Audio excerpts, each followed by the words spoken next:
Hi, good afternoon, everyone. Thanks so much for the wonderful introduction. I'm in the light. So I heard the talk before, lovely. I mean, I literally had tears in my eyes, and I feel a little disadvantaged because I probably should have been here the first. I mean, after performances like these, you don't really know where you stand. So fantastic performance to the singer before. I really couldn't catch his name.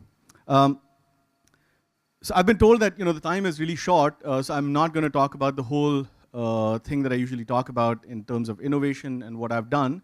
But I'm here to talk about, because I realize the majority audience here is college students, and a lot of you guys are looking to make innovations and make social impact. And I'll talk about why you do things you do in a certain way. In a way, everything that the social fabric of the society is also is governed by the way we act today, right? So you actually question that, why is there so much of sexual repression in the society today when Kama Sutra was also written in India? Why is there so much of complete lack of knowledge in the basic of subjects when there was the best books of wisdom like the Vedas and Mahabharata and Ramayana and things like that written in the country as well? And that's where I sort of started out. So my journey really began in business school in the US, where we were being taught the book called Art of War. And our professor says, in the heat of the battle, you don't use your emotions. And that got me thinking, because I thought, that's exactly what my grandmother used to tell me. Karm kiye ja, phal ki chinta mat kar, karmani avadhikaraste ma phaleshu kadachana. So it's fantastic, right? Whatever my grandmother's told me, I'm paying $150,000 in the best business school in the world and learning the exact same thing. So the next best question is, how do you do it? And I asked this professor, and he says, well, you just don't get emotional. I said, no. I mean, if I'm spending $150,000, I definitely will get emotional about the BMW that I'm going to buy at the end of the course. How does that not happen? So he says, well, just don't get emotional. I mean, there was like really no conclusive answer. And that got me thinking back in 2002. So anyway, got out of business school, went into do a consulting job, and then got into Citibank. And from Citi, I sort of relocated back in India in about 2007-8. That was also the time of global financial turmoil. So I worked there, but was fairly disillusioned. So I ended up unplugging and going to the Himalayas. And in Himalayas, I ended up meeting my guru, who's a 110-year-old master, who sort of awakened soul, showed me things, showed me concepts, showed me the wisdom, which I wouldn't have otherwise imagined just reading as many books as I have already. And so that inspired me, and I came back in 2008, still worked with Citi, and I set up this venture called HarVa, which is the first all-women rural BPO in a Jat village with Khap panchayats, and it has only women, right? So now the thing is that if you watch a movie like NH10, it would make you believe that anything outside the last boundary of the malls in Gurgaon, and people are getting slaughtered and raped, and women are getting raped and molested, and basically it's the wild, wild west. Well, trust me, it is not like that. The world is actually very different. The country is very different. The best thing that we need to do, especially youth like yourselves, is actually engage rather than make boundaries. We need to sort of drop those walls, start going and engaging people. And what helped me was that I went out to these villages, and I started with something called cash crop farming. So I started with lemongrass and chamomile and things like that, because every third ad that you see on TV today is a deodorant ad. Every fourth ad is a toothpaste ad. So every third ad is a deodorant ad. Arjuna Rampal is spraying it on his body, make you believe that all women just come and stick to him because of that deodorant. Of course, it has a lot to do with his looks. But you're thinking, well, what happened before, like 20 years back when there were no deodorants? I mean, it's not like we didn't really have intimacy, we didn't have sex, because clearly 1.3 billion people wouldn't have been here otherwise. So you really start to think, what is changing this behavior of the society? It's excessive advertising, it's excessive, changing of the mindsets, what you are made to believe, right? And that's what sort of made me think, what if all the deodorants basically have lemongrass as a key ingredient, and that's what got me to start farming lemongrass. And it worked. But then I realized, I can't get capital, because in order to get capital, you need scale. In order to get scale, you need capital, and it's a catch-22. If I go to a bank like SBI will basically not understand the business model. So that's when I started the rural BPO. And the genesis of the rural BPO was I went to a village spoke to about 400 or 500 people. There were about 200-300 women, 150, 200 odd men. All the women were ghungat clad, and you would think that in a classic Indian repressed society, these women would have no control. What I've come across is they are the most aggressive, most go-getting women, and the most well-informed in these Haryana villages. And I'm not saying that there is no crime otherwise. I'm just saying this is what the society was that I witnessed in this village. After I presented everything, and I told them this whole concept of rural BPOs because that was the natural progression for my business, one woman just comes up to me and she says, "Sir, मुझे यहाँ काम करना है." I said, "Great. तो आपने कहाँ तक पढ़ाई करी है?" She says, "8वीं तक पढ़ाई करी है." I hope everyone's comfortable with Hindi. I said, फिर हो नहीं सकता. आपने कभी कंप्यूटर पे काम किया है? She says, "No, I haven't." And I said, and it's really not possible because, we were looking for youth, we were looking for people who are graduates and at least should have had some idea of computers. And she says, "Sir, मैंने नहीं किया, but I understand everything that you've talked about." So I said, "Okay, well, we can give it a try, but I really can't guarantee you if we can work with you because my mindset of classic cities was, we need graduates, we need people who've worked on computers." And as I was about to go to a different village, to make the same presentation, this woman stops me and she says, "Sir, आप एक सवाल का जवाब दीजिए." I said, "हाँ, पूछिए." And she was pointing to this keyboard right in front of me. And I said, "हाँ, पूछिए." She says, "इस keyboard पे QWERTY क्यों लिखा है? हमें स्कूल में ABCD सिखाया था." I was stumped. I mean, 5 years ago, I had no idea. Today, I know what it is. I said, "Okay, great. You have me. You've asked me a question which I don't have an answer for. Why don't you spend this time on, working on the computer because you left the computer here?" So she started working on it. And after about 2.5, 3 hours that we came back, from these 4 or 5 villages that we were supposed to tour, and she was beaming, right? Had a beaming smile. Her eyes were glittering, and she sort of looks at me and she says, "Sir, आपको कुछ बताना है." When I come back to the same village, I said, "हाँ, बताइए." And she gets up and she starts reciting the keyboard, QWERTYUIOP, right? I still can't do it, but she did, right? That was my eureka moment. Because a woman who's never seen a computer in her life, has only studied till 8th grade, starts reciting a keyboard the first time she's seen a computer, was for me a fascinating sort of revelation that this could happen. Because if somebody's driving a Mercedes, somebody's driving a Lamborghini, somebody's driving a Ferrari here, and all of you get a flat tire, guess where you go? To the same puncture wala. That puncture wala does not need to know which car you're driving, what kind of tires there are. He'll just fix the flat for 60 rupees flat and then give you the car back. That was the genesis of the thinking, right? So I'll stop that part of HarVa, which is the organization. Today we have all women rural BPOs. We trained about 500 women to start with in Haryana. We're across 14 states now. We set up these small digital huts, 12, 1,300 square foot huts. We bring internet, we bring electricity, and then we start to sort of penetrate or access the rural economy, right? So that's one vertical. The second vertical is telemedicine. I find it really intriguing that I've spent about 12 years in the US. You have the best of doctors in the US, and majority of them are Indian. The best of tertiary healthcare across the world is in India. And yet, as a country with 70, 80% rural population, we are the worst in terms of infant mortality, maternal mortality, and growth rates.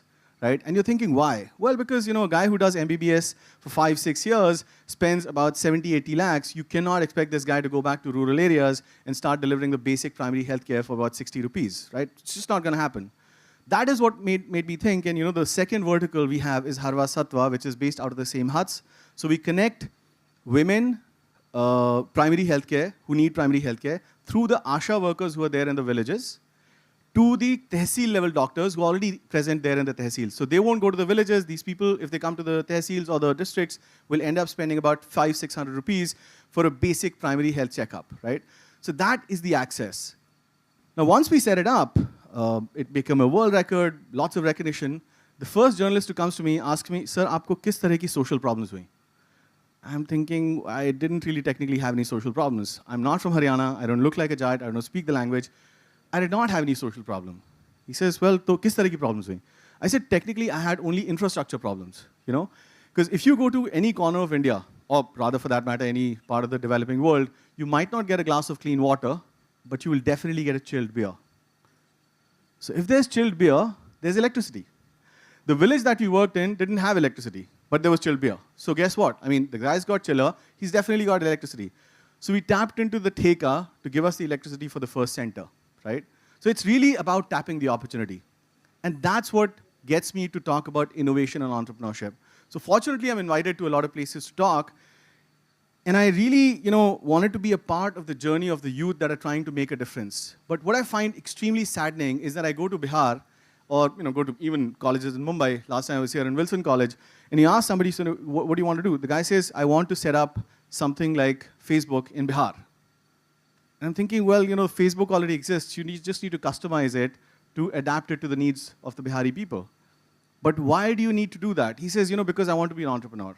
Well, technically, the definition of an entrepreneur is not you copy a business model. It's not to become a billionaire. It's not to basically take any existing business and take it out to a different place. The idea is that you need to start thinking on your feet. Necessity is the mother of innovation. And our problem in the society today is we're trying to solve problems we don't have. The problems we actually do have, we are not aware of, right? That is the basis of innovation. So really quick, let me take a quick poll. How many of you know why was the first car driven in Europe driven on left side of the road? Like it was driven on left side of the road. Anybody can answer me that?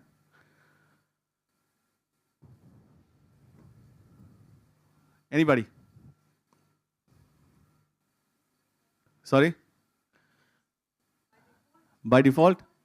Actually, yeah. So, a lot of people say we are left-brained, we're right-brained, because the roads were set that way. I'll tell you, this is where, yeah, sorry, you were saying something. Steering wheel. No, it has nothing to do with the steering wheel or the automobile. You've got to get to the necessity. That's why I started. The necessity is the mother of innovation. So you need to start with necessity. What was the necessity of having an automobile? To get you from point A to point B. What was the thing that was fulfilling the necessity before this? It was horses, right? The primary source of transportation was horses. And who was using these horses? It wasn't really peasants and farmers. It was soldiers, right? Now you got to go statistically, about 80% of the world is right-handed, 20% is left-handed, right? You typically would think, left-handed people are more talented and they adapt to things more. But you got to understand that these left-handed people are typically adapting to a right-handed world, right? So most of the door handles open like this, the left-handed person goes like this. So they start to adapt.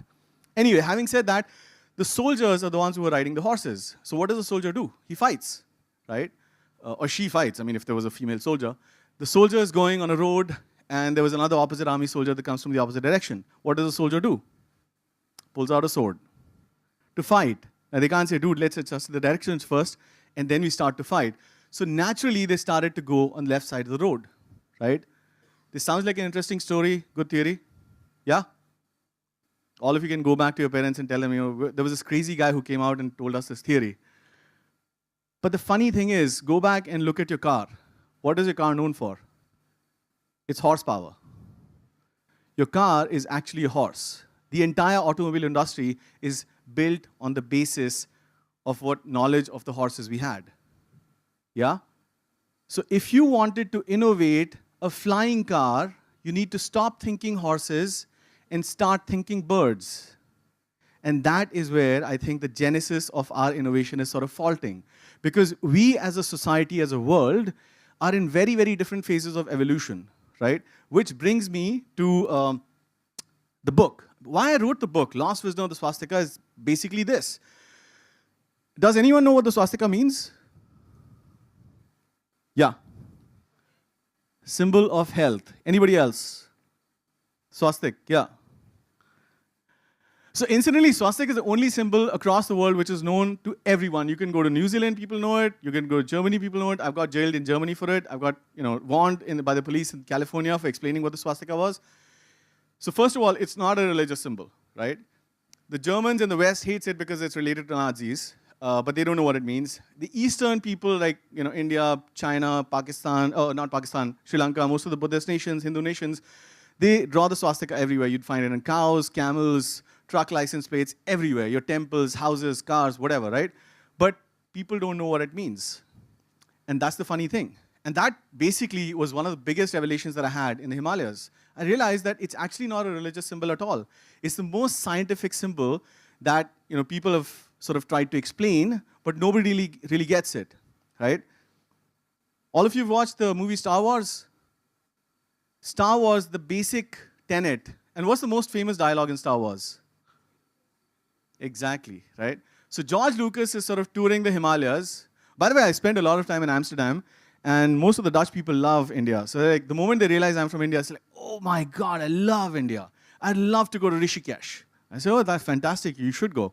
It's like, I'd love to go to the Beatles ashram. I said, there is no Beatles ashram. I mean, I've spent so much time there. I said, no, we got the pictures. I said, oh, that's the Maharishi ashram.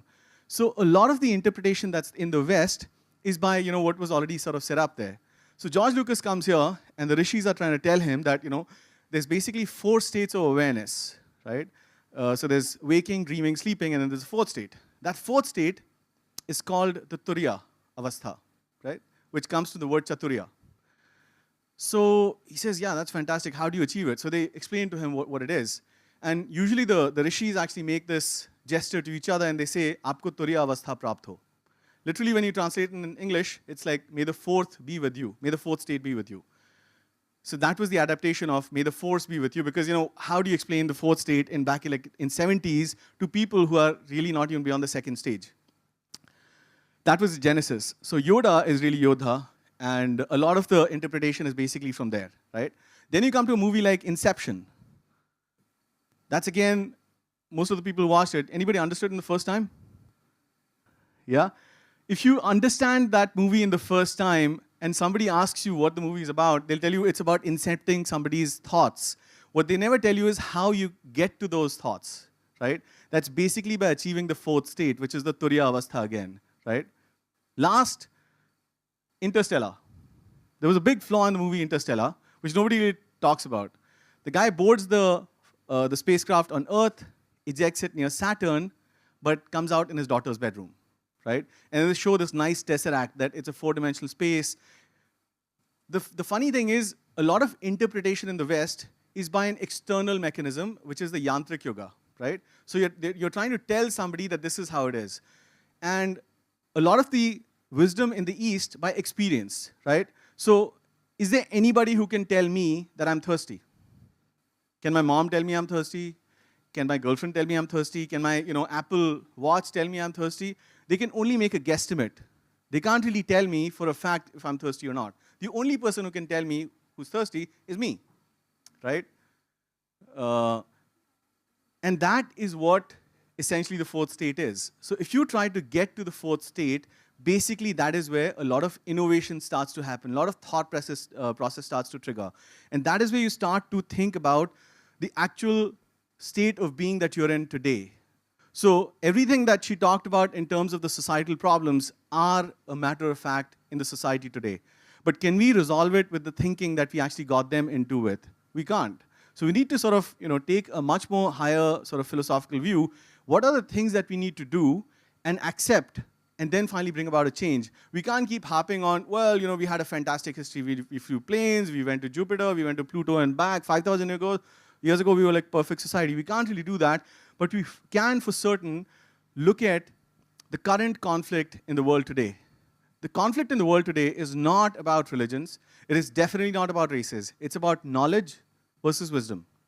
What you've been told that the world is, and what you actually feel what the world is. That feeling the world is will get you the state where you can actually start to innovate, right?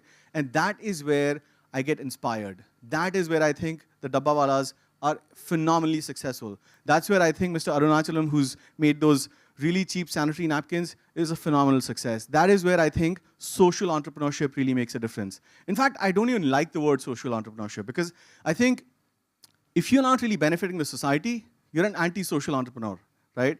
I mean, if you really want to classify social entrepreneurs, I think Osama bin Laden was probably the best social entrepreneur, because he really catered to one society, right? But that's not where it is.